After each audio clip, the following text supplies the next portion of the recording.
ದಳಪತಿ ವಿಜಯ್ ತನ್ನದೇ ಒಂದು ಸ್ವಂತ ರಾಜಕೀಯ ಪಕ್ಷವನ್ನ ಹುಟ್ಟುಹಾಕಿ ಅದೇ ಪಕ್ಷದ ಮೂಲಕವಾಗಿ ಈಗ ವಿಜಯದ ಗದ್ದುಗೆಯನ್ನು ಏರೋದಕ್ಕೆ ರೆಡಿಯಾಗಿದ್ದಾರೆ. ಲೋಕಭವನವನ್ನು ತಲುಪಿ ರಾಜ್ಯಪಾಲರಿಗೆ ಸರ್ಕಾರ ರಚನೆಯ ಹಕ್ಕು ಮಂಡನೆಯನ್ನ ಮಾಡಿದ್ದಾರೆ. ಎಂದಿನಂತೆ ಅದೇ ಸ್ಟೈಲ್ನಲ್ಲಿ ವಿಜಯ್ ಬಂದಿದ್ದಾರೆ. ಬಹಳ ಆಡಂಬರ ಏನೂ ಇಲ್ಲ, ಬಹಳ ಸಿಂಪಲ್ ಆಗಿ ಅಲ್ಲಿ ಬಂದಿದ್ದಾರೆ. ತಮ್ಮ ಸರ್ಕಾರದ ಹಕ್ಕು ಮಂಡನೆಯನ್ನ ಮಾಡಿದ್ದಾರೆ ಮತ್ತು ನಾಳೆಯೇ ಪ್ರಮಾಣ ವಚನ ಸ್ವೀಕರಿಸೋದಕ್ಕೆ ಅವಕಾಶವನ್ನ ಕೇಳಿದ್ದಾರೆ. ಇಲ್ಲಿ ಬಹಳ ಇಂಟ್ರೆಸ್ಟಿಂಗ್ ವಿಚಾರ ಅಂತ ಹೇಳಿದ್ರೆ, ವಿಜಯ್ ಅವರು ಇವತ್ತು ಸರ್ಕಾರ ರಚನೆಗೆ ಹಕ್ಕು ಮಂಡನೆ ಮಾಡುವಾಗ ಕಾಂಗ್ರೆಸ್ನ ಬೆಂಬಲದ ಪತ್ರವನ್ನೂ ಕೂಡ ರಾಜ್ಯಪಾಲರಿಗೆ ತಲುಪಿಸಿದ್ದಾರೆ. ಅಲ್ಲಿಗೆ 108ರ ಜೊತೆಗೆ 5 ಸೇರಿದಾಗ 113 ಸೀಟ್ಗಳ ಸರ್ಕಾರದ ರಚನೆಗೆ ಬೇಕಾದಂತಹ ಒಂದು ಬಹುಮತವನ್ನು ತೋರಿಸ್ತಿದ್ದಾರೆ. ಇನ್ನು ಅವ್ರಿಗೆ ಬೇಕಾಗಿರುವಂಥದ್ದು 5 ಸೀಟ್ಗಳು ಮಾತ್ರ. ಆ 5 ಸೀಟ್ಗಳನ್ನ ಹೊಂದಾಣಿಕೆ ಮಾಡಿಕೊಳ್ಳುವಂಥದ್ದು ವಿಜಯ್ ಅವರ ಪ್ರಥಮ ಆದ್ಯತೆ. ಆದರೆ ವಿಜಯ್ ಈ 5 ಸೀಟ್ಗಳಿಗೆ ಹೊಂದಾಣಿಕೆ ಮಾಡೋದಿಕ್ಕೆ ಪ್ರಯತ್ನಿಸ್ತಾ ಇರುವಾಗಲೇ 35ಕ್ಕಿಂತ ಹೆಚ್ಚು ಸೀಟ್ಗಳು ಅವರ ಕಡೆಗೆ ಹರಿದು ಬರೋದಕ್ಕೆ ತಯಾರಾಗಿ ನಿಂತಂತೆ ಗೋಚರಿಸ್ತಾ ಇದೆ. ಇದು ಅಣ್ಣಾ ಡಿಎಂಕೆ ಕಡೆಯಿಂದ ನಡೀತಾ ಇರುವಂತಹ ಬೆಳವಣಿಗೆ. ತಮಿಳುನಾಡಿನ 22ನೇ ಮುಖ್ಯಮಂತ್ರಿ ಆಗಲಿದ್ದಾರೆ ದಳಪತಿ ವಿಜಯ್. ದಳಪತಿ ವಿಜಯ್ ಈಗ ತಮಿಳುನಾಡಿನ 22ನೇ ಮುಖ್ಯಮಂತ್ರಿಯಾಗಿ ಪ್ರಮಾಣ ವಚನ ಸ್ವೀಕರಿಸೋದಕ್ಕೆ ರೆಡಿಯಾಗಿದ್ದಾರೆ. ದಳಪತಿ ದರ್ಬಾರ್ಗೆ ಸಜ್ಜಾಗ್ತಿದೆ ದ್ರಾವಿಡ ನೆಲ. ಪ್ರಮಾಣ ವಚನಕ್ಕೆ ಹೋಗ್ತಾ ಇದ್ದಾರೆ ರಾಹುಲ್ ಗಾಂಧಿ. ಲೋಕಸಭೆಯ ಪ್ರತಿಪಕ್ಷ ನಾಯಕ ರಾಹುಲ್ ಗಾಂಧಿ ಕೂಡ ದಳಪತಿ ವಿಜಯ್ ಅವರ ಪ್ರಮಾಣ ವಚನ ಸ್ವೀಕಾರ ಸಮಾರಂಭದಲ್ಲಿ ಭಾಗಿಯಾಗುವುದಕ್ಕಾಗಿ ಚೆನ್ನೈ ತಲುಪಲಿದ್ದಾರೆ ಅನ್ನುವ ಮಾಹಿತಿ ಇದೆ. ಹೀಗಿರುವಾಗ ವಿಜಯ್ ಅವರ ಸರ್ಕಾರಕ್ಕೆ ಕಾಂಗ್ರೆಸ್ನ ಬೆಂಬಲ.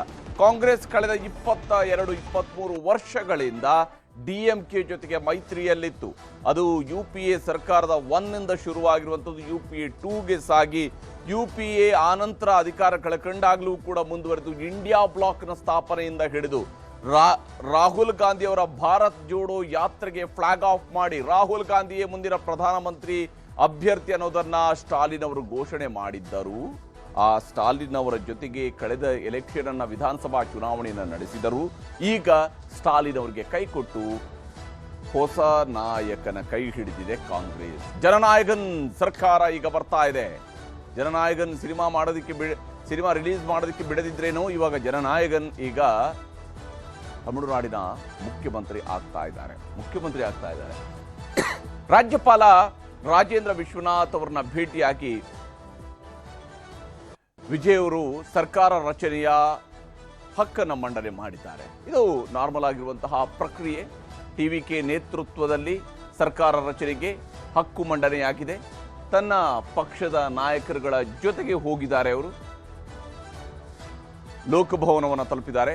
ಸರ್ಕಾರ ರಚನೆಗೆ ಅವಕಾಶವನ್ನ ಕೊಡಬೇಕು, ಪ್ರಮಾಣ ವಚನ ಬೋಧಿಸೋದಕ್ಕೂ ಕೂಡ ಆಹ್ವಾನವನ್ನ ನೀಡಲಾಗಿದೆ.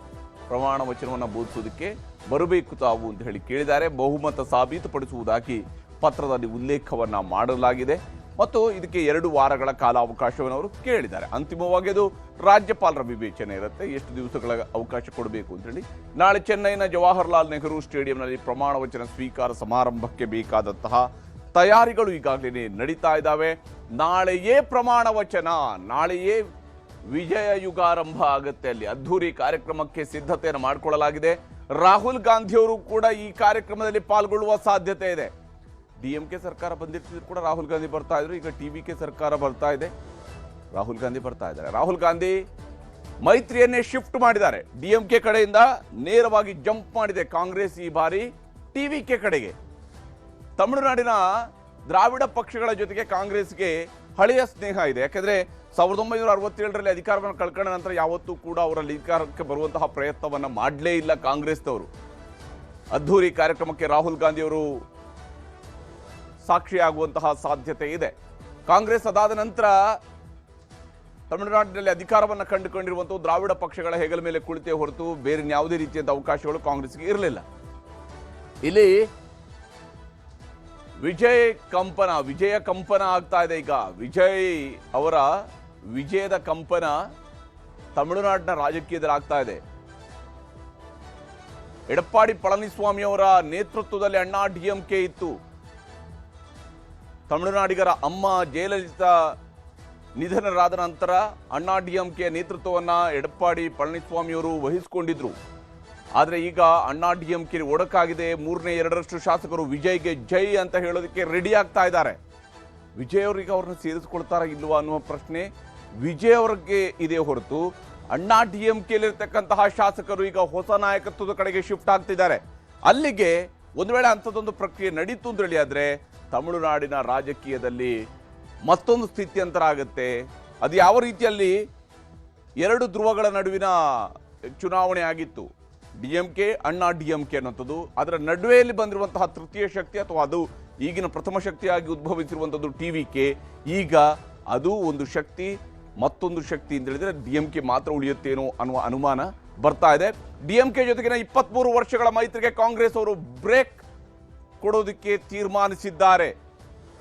2003ರಲ್ಲಿ ವಾಜಪೇಯಿ ಸರ್ಕಾರಕ್ಕೆ ಕೊಟ್ಟಿದ್ದಂತಹ ಬೆಂಬಲವನ್ನು ಹಿಂಪಡೆದ DMK ನಂತರ 2004ರ ಲೋಕಸಭಾ ಚುನಾವಣೆಯ ವೇಳೆ ಕಾಂಗ್ರೆಸ್ ಜೊತೆಗೆ ಮೈತ್ರಿಯನ್ನು ಮಾಡಿಕೊಳ್ತು ಮತ್ತು UPA ಸರ್ಕಾರ ಭಾರತದಲ್ಲಿ ಆಡಳಿತವನ್ನು ನಡೆಸೋದಕ್ಕೆ ಬಹಳ ಪ್ರಮುಖವಾದಂತಹ ಡಿಫರೆನ್ಸ್ ಆಗಿದ್ದೇ ತಮಿಳುನಾಡಿನಲ್ಲಿ ಬಂದಂತಹ ಸೀಟ್ಗಳೇ NDA ಬದಲಿಗೆ UPA ಅಧಿಕಾರವನ್ನು ನಡೆಸುವಂತೆ ಮಾಡಿತು.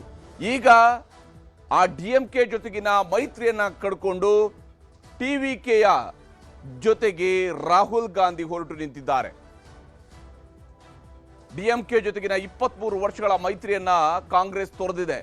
TVKಗೆ ಜೈ ಅಂತಿದೆ.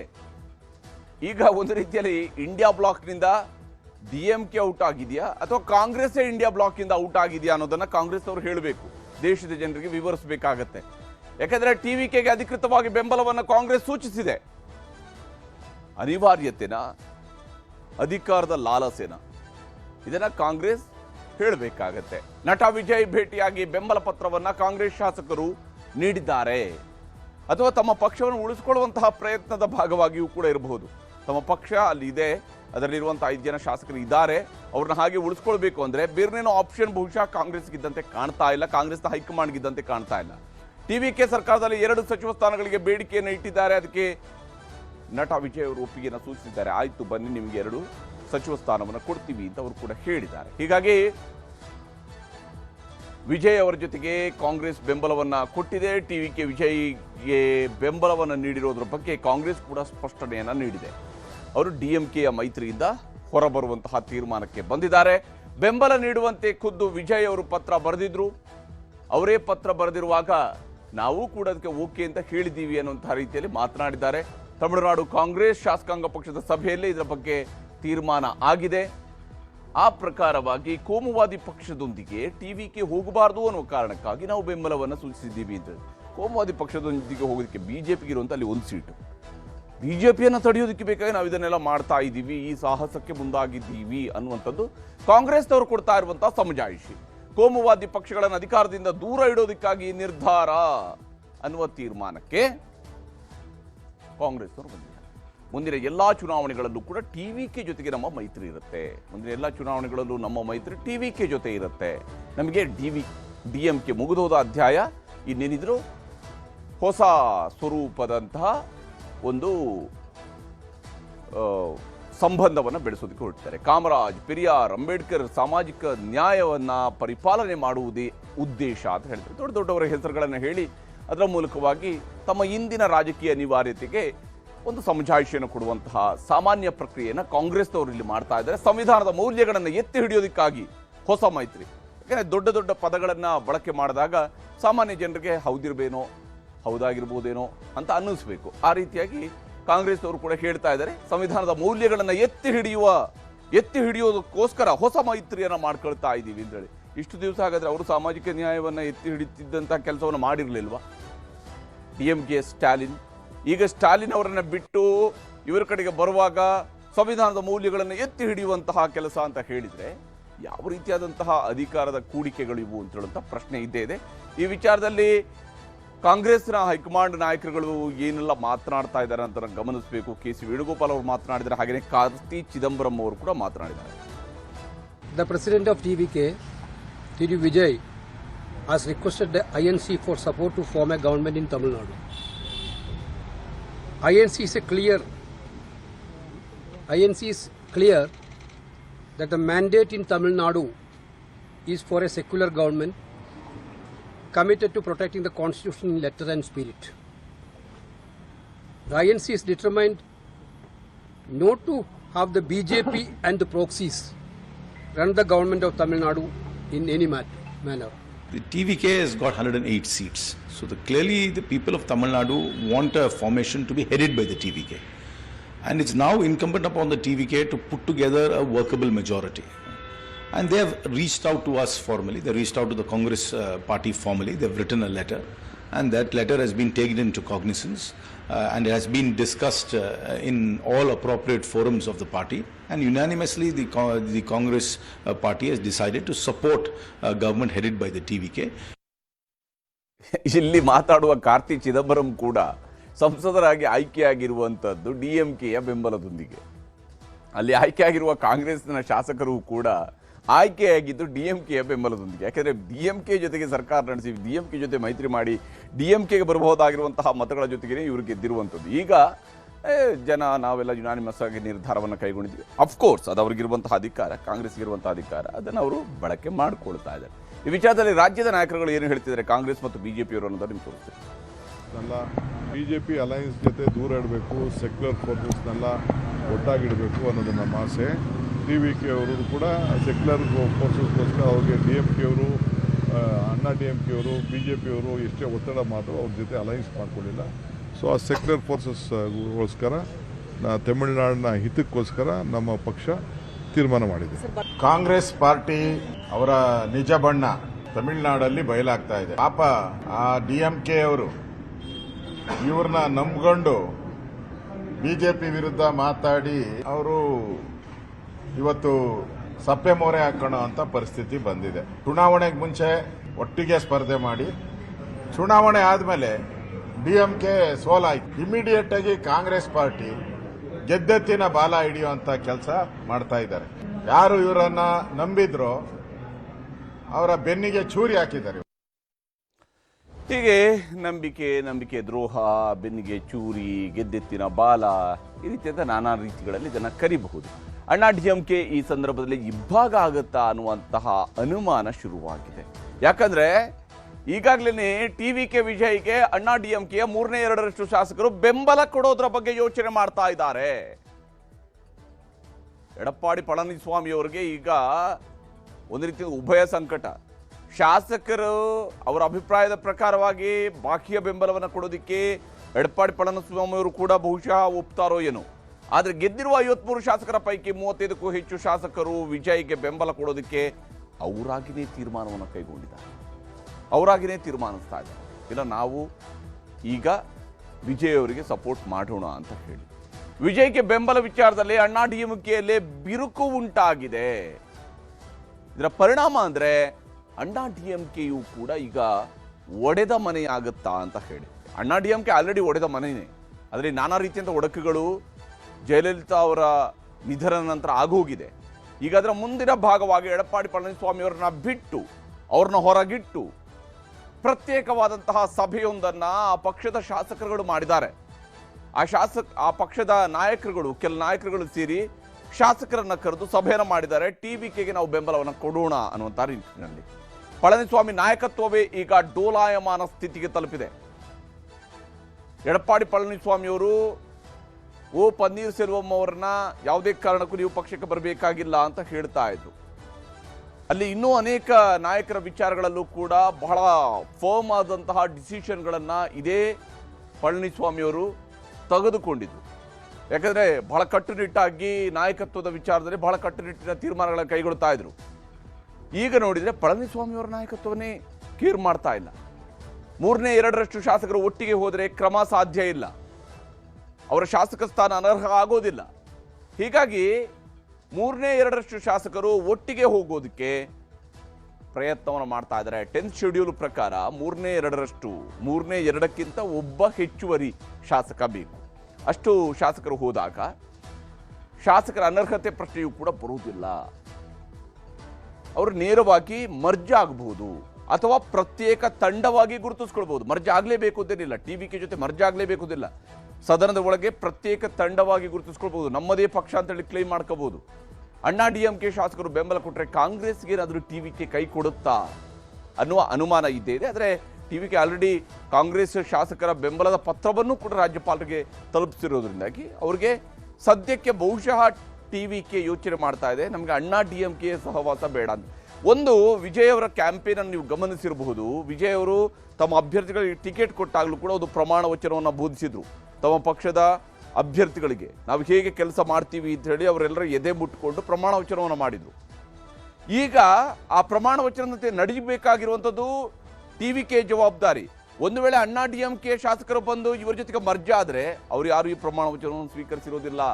ಅವರು ಅದೇ ಹಳೆಯ ಮಾದರಿಯ ರಾಜಕಾರಣವನ್ನು ಮಾಡ್ತಾರಾ ಈ ಅನುಮಾನವೂ ಕೂಡ ಇದ್ದೇ ಇದೆ. ಎಡಪಕ್ಷಗಳ ಬೆಂಬಲವನ್ನು ಈಗಾಗಲೇ ವಿಜಯ್ ಕೇಳಿದ್ದಾರೆ. ಎಡಪಕ್ಷಗಳಿಗೆ 4 ಸೀಟ್ ಇದೆ, ಕಾಂಗ್ರೆಸ್ನ 5, ಒಟ್ಟು 9 ಸೀಟ್ ಈಗ ಜೊತೆ ಆಗ್ತಾ ಇದೆ. ಕುತೂಹಲಕಾರಿ ಘಟ್ಟದಲ್ಲಿ ತಮಿಳುನಾಡು ರಾಜಕೀಯ ಈಗ ಬಂದು ನಿಂತಿದೆ. ಬಹಳ ಕುತೂಹಲಕಾರಿ ಘಟ್ಟದಲ್ಲಿದೆ. ಏನು ಬೇಕಿದ್ರೂ ಆಗಬಹುದು ಅನ್ನುವಂತಹ ಸ್ಥಿತಿಗೆ ಈಗಾಗಲೇ ತಮಿಳುನಾಡಿನ ರಾಜಕೀಯ ಬಂದು ನಿಂತಿದೆ. ಆಡಳಿತದ ಇಲ್ಲಿ ವಿಜಯ್ಗಿರುವಂತಹ ಸವಾಲುಗಳನ್ನು ಗಮನಿಸಬೇಕು. ಆಡಳಿತದ ಅನುಭವದ ಕೊರತೆ ಸಹಜವಾಗಿಯೇ ವಿಜಯ್ಗೆ ಇದ್ದೇ ಇದೆ. ಯಾಕಂದ್ರೆ ಮೊದಲ ಬಾರಿಯ ಶಾಸಕ, ಮೊದಲ ಬಾರಿನೇ ಮುಖ್ಯಮಂತ್ರಿ ಆಗ್ತಾ ಇದ್ದಾರೆ. ಹೀಗಾಗಿ ಮೊದಲ ಬಾರಿಯ ಶಾಸಕ, ಮೊದಲ ಬಾರಿ ಮುಖ್ಯಮಂತ್ರಿಯಾಗಿ ಸರ್ಕಾರವನ್ನ, ಮೈತ್ರಿ ಸರ್ಕಾರವನ್ನ ನಡೆಸಿಕೊಂಡು ಹೋಗುವಾಗ ಕೊಟ್ಟಿರುವ ಅಷ್ಟೂ ಭರವಸೆಗಳನ್ನು ಈಡೇರಿಸಬೇಕಾದ ಹೊಣೆಗಾರಿಕೆ, ಜವಾಬ್ದಾರಿ, ಜನರ ನಿರೀಕ್ಷೆಗಳನ್ನು ಮುಟ್ಟುವಂತಹ ಅನಿವಾರ್ಯತೆ ವಿಜಯ್ ಅವರಿಗಿದೆ. ಮೈತ್ರಿ ಸರ್ಕಾರದ ನಿರ್ವಹಣೆಯೂ ಕೂಡ ಈಗ ಅವ್ರಿಗಿರುವಂತಹ ಅನಿವಾರ್ಯತೆ ಆಗತ್ತೆ. ಮೈತ್ರಿ ರಾಜಕಾರಣವನ್ನು ನಡೆಸಿಕೊಂಡು ಹೋಗಬೇಕಾಗತ್ತೆ. ಇದು ಇಲ್ಲಿಗೆ ನಿಲ್ಲೋದಿಲ್ಲ. ಮುಂದಿನ ಲೋಕಸಭಾ ಚುನಾವಣೆಗಳು ಬರ್ತವೆ, ಅಲ್ಲಿಯ ಸ್ಥಳೀಯ ಸಂಸ್ಥೆಗಳ ಚುನಾವಣೆಗಳು ಬರ್ತವೆ. ಆಗೆಲ್ಲ ಸಂದರ್ಭಗಳಲ್ಲೂ ಕೂಡ ಮೈತ್ರಿಯನ್ನ ಕಾಪಾಡಿಕೊಳ್ಬೇಕಾಗತ್ತೆ. ಶಾಸಕರು ಸಚಿವರೊಂದಿಗೆ ಸಮನ್ವಯತೆಯನ್ನ ಸಾಧಿಸಬೇಕಾಗತ್ತೆ. ಎಲ್ಲರ ಜೊತೆ ಕೂಡ ಸಮನ್ವಯವಾಗಿ ಹೋಗಬೇಕಾಗತ್ತೆ. ಅಫ್ಕೋರ್ಸ್ ವಿಜಯ್ ಮಾತೆ ಅಂತಿಮ ಆಗಬಹುದಲ್ಲಿ, ಹೇಗೆ ಅಣ್ಣಾ DMKಯಲ್ಲಿ ಜಯಲಲಿತಾ ಅವರ ಮಾತೆ ಅಂತಿಮ ಆಗಿರ್ತಿತ್ತು, ಹೇಗೆ DMKಯಲ್ಲಿ ಕರುಣಾನಿಧಿ ನಂತರ ಸ್ಟಾಲಿನ್ ಅವರ ಮಾತೆ ಅಂತಿಮ ಆಗ್ತಿತ್ತು, ಹಾಗೆ TVKಯಲ್ಲಿ ವಿಜಯ್ ಮಾತೆ ಅಂತಿಮ ಇರುತ್ತೆ. ಆದರೆ ಮೌಲ್ಯ ಸಿದ್ಧಾಂತಗಳಲ್ಲಿ ಕೆಲವೊಂದಷ್ಟು ರಾಜ್ಯಗಳನ್ನು ಅನಿವಾರ್ಯವಾಗಿ ಮಾಡ್ಕೊಳ್ಬೇಕಾಗತ್ತೆ. ಅವರು ಪ್ರತಿಪಾದಿಸಿರುವಂತಹ ಮೌಲ್ಯ, ಅವರು ಹೇಳುತ್ತಿರುವಂತಹ ಸಿದ್ಧಾಂತಗಳಲ್ಲೂ ಕೂಡ ಕೆಲವೊಂದು ರಾಜ್ಯನ ಮಾಡಬೇಕಾದಂಥ ಅನಿವಾರ್ಯತೆ ಸೃಷ್ಟಿಯಾಗಬಹುದು. ಹಣಕಾಸಿನ ಹೊರೆ, ಭರವಸೆಗಳ ಈಡೇರಿಕೆ ಇದೂ ಕೂಡ ಬಹಳ ಮುಖ್ಯವಾಗಿರುವಂತಹದ್ದು. ಯಾಕಂದರೆ ಬಹಳ ದೊಡ್ಡ ಮಟ್ಟದಲ್ಲಿ ಅವರು ಭರವಸೆಗಳನ್ನು ಕೊಟ್ಟಿದ್ದಾರೆ. ಅದರ ಹಣಕಾಸಿನ ಭಾರ ಅಷ್ಟು ಸುಲಭವಾಗಿಲ್ಲ, ಹೇಳಿದಷ್ಟು ಸುಲಭವಾಗಿಲ್ಲ. ಕೇಂದ್ರ ಸರ್ಕಾರದ ಜೊತೆ ಕೂಡ ಹೊಂದಾಣಿಕೆಯನ್ನು ಮಾಡಬೇಕು. ಒಂದು ವೇಳೆ BJPಯ ಬೆಂಬಲವನ್ನು ಪಡೆಯುವಂತಹ ಪ್ರಯತ್ನ ಮಾಡ್ತಿದ್ರೆ ಕೇಂದ್ರ ಸರ್ಕಾರದ ಜೊತೆಗೆ ಒಂದು ಸ್ಮೂತ್ ರಿಲೇಷನ್ಶಿಪ್ ಇರ್ತಿತ್ತು.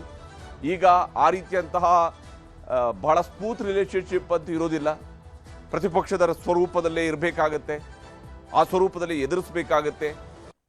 ಹೀಗಾಗಿ ಕೇಂದ್ರ ಸರ್ಕಾರ ಜೊತೆಗೆ ಹೊಂದಾಣಿಕೆಯನ್ನು ಮಾಡ್ಕೊಳ್ಬೇಕಾಗಿರುವಂಥ ಅನಿವಾರ್ಯತೆ ಇದೆ ಅವರಿಗೆ. ಬದಲಾವಣೆಯ ಲೆಕ್ಕಾಚಾರಗಳನ್ನು ನಾವು ಇಲ್ಲಿ ಗಮನಿಸಬೇಕು. ಕೇರಳ ಸರ್ಕಾರ ರಚನೆಗೆ ಮತ್ತೊಂದು ಕಡೆಯಲ್ಲಿ ಬೇರೆ ರಾಜ್ಯಗಳಲ್ಲಿ ಆಗ್ತಿರುವಂಥ ಬೆಳವಣಿಗೆಗಳು. ಕೇರಳ ಸರ್ಕಾರ ರಚನೆಗೆ ದೆಹಲಿಯಲ್ಲಿ ಕಾಂಗ್ರೆಸ್ನವರು ಸರ್ಕಸ್ ಅನ್ನ ಮಾಡ್ತಾ ಇದ್ದಾರೆ. ವೀಕ್ಷಕರಾಗಿ ಮುಕುಲ್ ವಾಸ್ನಿಕ್ ಮತ್ತು ಅಜಯ್ ಮಕ್ಕೇನ್ ಅವರನ್ನ ನೇಮಕ ಮಾಡಲಾಗಿದೆ. ಅವರು ಕೇರಳಕ್ಕೆ ಹೋಗ್ತಾರೆ. ಮಲ್ಲಿಕಾರ್ಜುನ ಖರ್ಗೆ ಅವರನ್ನ ಭೇಟಿಯಾಗಿದ್ದಾರೆ. ಜಯರಾಮ್ ರಮೇಶ್ ಮತ್ತು ಮುಕುಲ್ ವಾಸ್ನಿಕ್ ಅವರು ಕೇರಳಕ್ಕೆ ಹೋಗಿ ಅಲ್ಲಿ ಶಾಸಕರ ಅಭಿಪ್ರಾಯಗಳನ್ನು ಸಂಗ್ರಹಿಸುತ್ತಾರೆ. ನಾಳೆ 10:30ಕ್ಕೆ ತಿರುವನಂತಪುರಂನಲ್ಲಿ ಕಾಂಗ್ರೆಸ್ ಶಾಸಕಾಂಗ ಪಕ್ಷದ ಸಭೆಯನ್ನು ಕರೆಯಲಾಗಿದೆ. ಕಾಂಗ್ರೆಸ್ ಶಾಸಕಾಂಗ ಪಕ್ಷದ ಸಭೆಯಲ್ಲಿ, CLP ಸಭೆಯಲ್ಲಿ ನಾಯಕನ ಆಯ್ಕೆಯನ್ನು ಶಾಸಕರು ಮಾಡಲಿದ್ದಾರೆ. ಯಾರನ್ನ ಹೊಸ ನಾಯಕನಾಗಿ ಆಯ್ಕೆ ಮಾಡಬೇಕು ಅಂತ ತೀರ್ಮಾನಿಸ್ತಾರೆ. ಪಶ್ಚಿಮ ಬಂಗಾಳದ CM ಆಯ್ಕೆಗೂ ನಾಳೆಯೇ ಅಂತಿಮ ಸಭೆ ಭಾರತೀಯ ಜನತಾ ಪಕ್ಷದಲ್ಲಿ ನಡೆಯುತ್ತೆ.